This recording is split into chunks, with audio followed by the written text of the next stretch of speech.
ما باید نعمتهای خدا رو شناسایی بکنیم.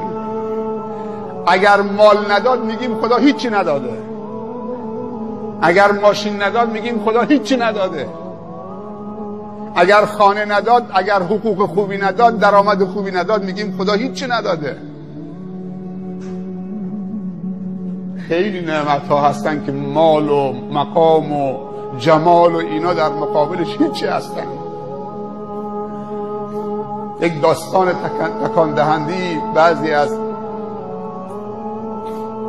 عرفا نقل میکنن که یه روز غلام سیاه پوستی با اربابش از کنار مسجدی رد میشدن.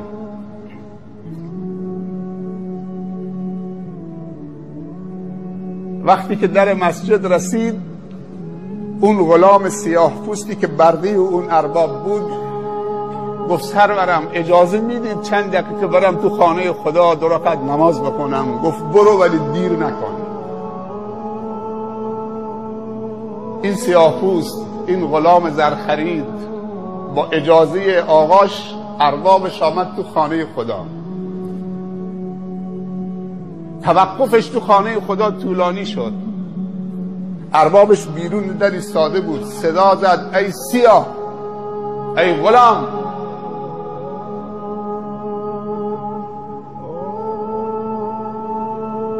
گفت زود بیا بیرون.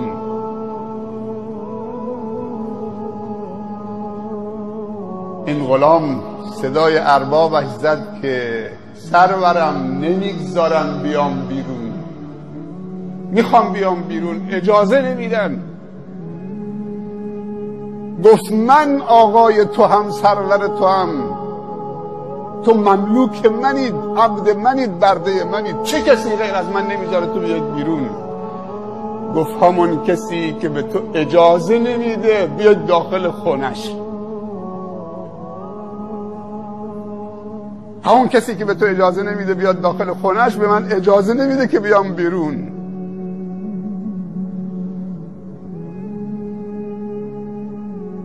کار به سیاه و سفیدی نداره. یک، علم نعمت، معرفت نعمت. 2، حال یعنی چی؟ یعنی اینکه دل مؤمن شاد بشه به شناخت نعمتهای خدا، نعمتهای واقعی خدا.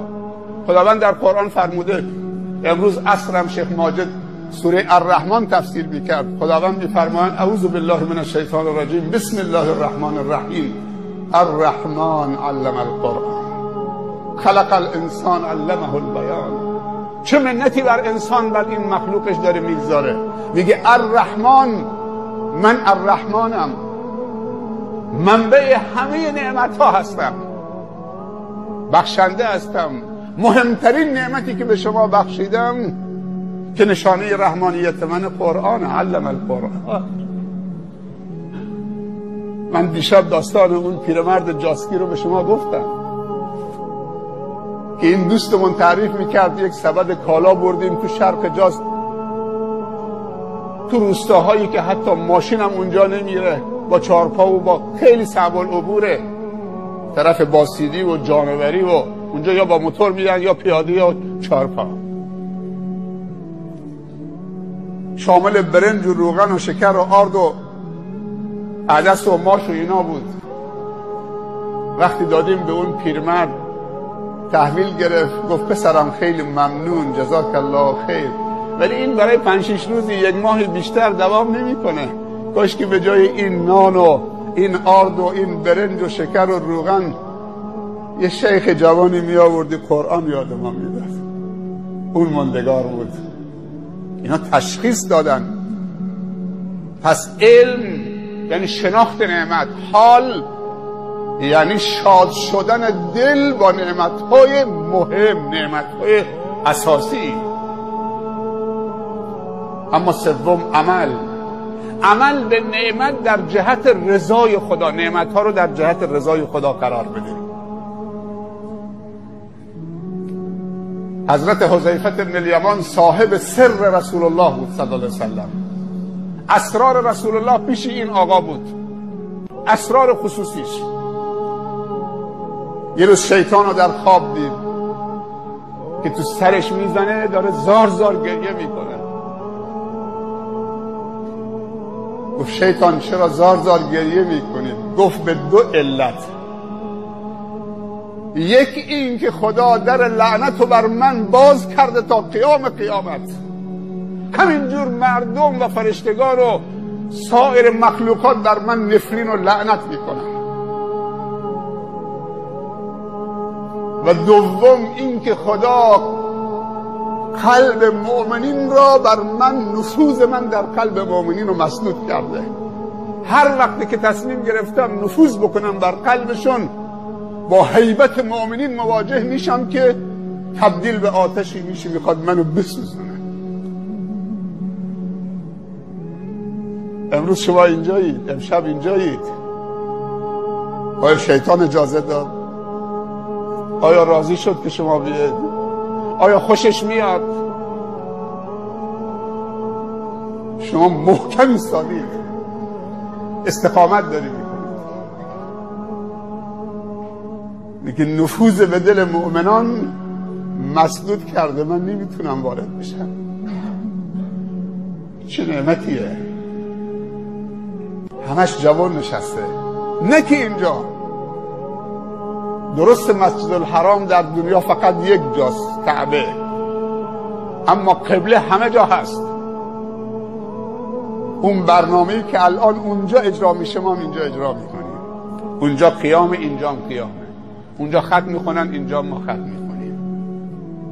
پس میشه برنامه‌های خوب و هر کجای دنیا داشته باشه.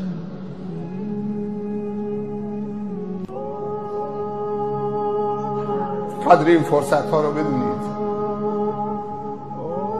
من قبلا هم به شما گفتم که تو همین ماه مبارک رمضان امسال 2 نفر میشناسم، 2 نفر، 2 تا جوان شاید 30-35 سال بیشتر، یکیشون 400 تا کیسه برنج 10 کیلویی نقد چکش کشید، بین خانواده ها چه تقسیم کرد.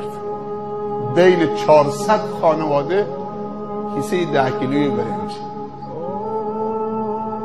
یه نفرم دوباره بین 450 خانواده سبد کالای کامل با روغن و شکر و خرما و عدس و کستر و ژله و کرم کارامل و مرغ و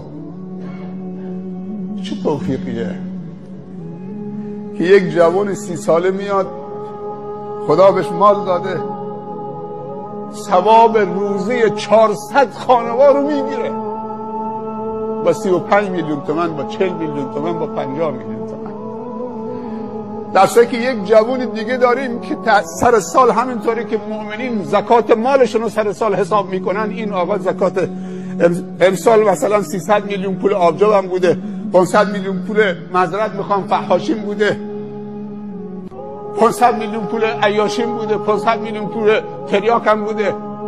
سبحان الله، میخوای زکات مالت بدید؟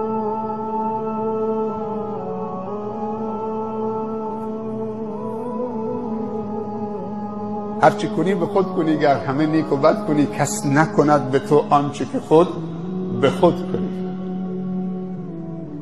امشب شب 23 یکی از شب‌هایی است که امید هست شب قدر باشه.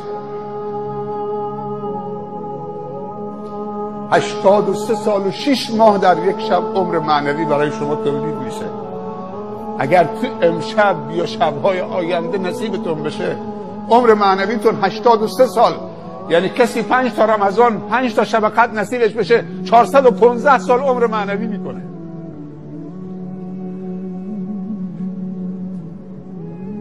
حالا عمر حضرت نوح بالاتره یا عمر امت محمد بالاتره؟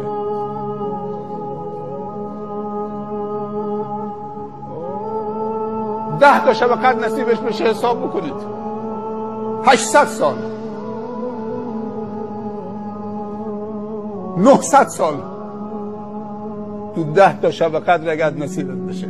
لیلة القدر خیر من 1000 شهر، سلام هی حتی مطلع الفجر.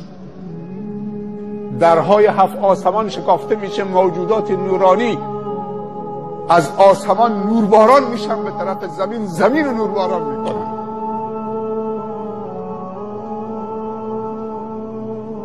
دنبال رکوع کنندگان و سجده کنندگان هستند، دنبال حلقه های ذکر هستند، با مؤمنین تو این شبها مصافحه میکنند.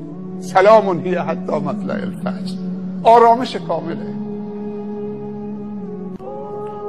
موفق و مایل باشید. نماز ذکر رو با هم میخونیم، لحظاتی هم چه هر کسی با خودش و خداش خلوت میکنه، 5 دقیقه، 10 دقیقه، 2 دقیقه با زبان مادری خودت بعد از دعای وتر، بعد از نماز وتر دعا بکن. التماس دعای خیر داریم. موفق و مایل و سربلند باشید به نماز.